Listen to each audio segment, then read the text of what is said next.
bugün Azərbaycanın böyük şəxsiyyəti, dağlı oğlu, ümumilli lideri Heydər Əliyevin anadan olmasının 95 illik yubileyini Aşağı Ləqər Ümumi Orta Məktəbində qeyd edirik.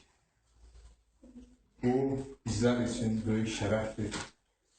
Hər bir Azərbaycanlı, hər bir Azərbaycan vətəndaşı bilməlidir ki, Heydər Əliyev Azərbaycan üçün, Azərbaycançılıq məfkurəsi üçün, ümumilikdə vətənimiz üçün hansı böyük işləri görmüşdür.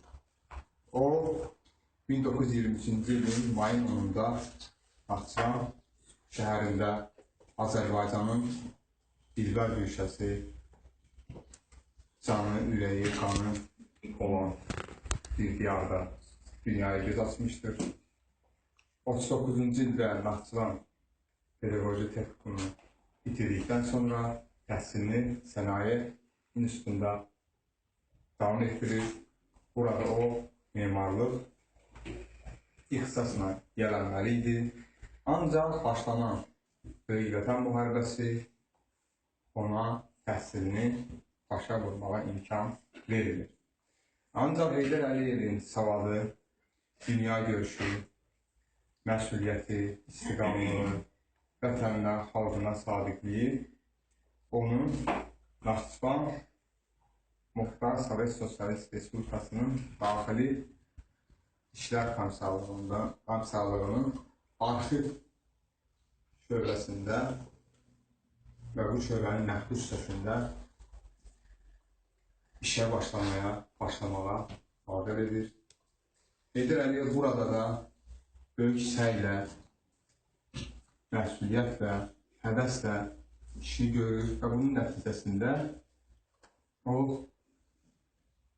Xalq Komissarlığında şöbə müdiri vəzifəsinə qədər yüksəlir və əlbəttə o zamanlar bunu siz tarix kitablarında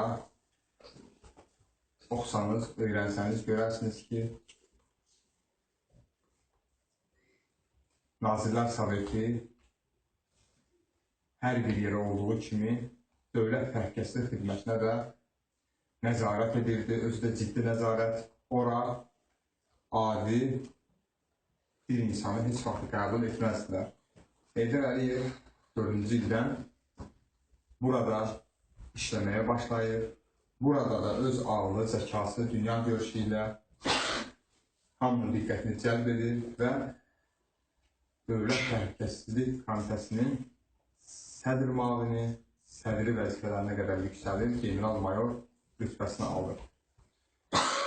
Yenə də Azərbaycan Mərkəzi Komitəsinin, Kommunist Partiyasının Mərkəzi Komitəsinin iyul plenumunda keçirilən iclasında Heydər Əliyevin birinci katib olması ilə əlaqədar namizədliyi irəli sürülür. 69-cu ildə Heydər Əliyev Azərbaycana rəhbərlik etməyə başlayır. Bu vaxt ərzində o, Azərbaycan üçün böyük işlər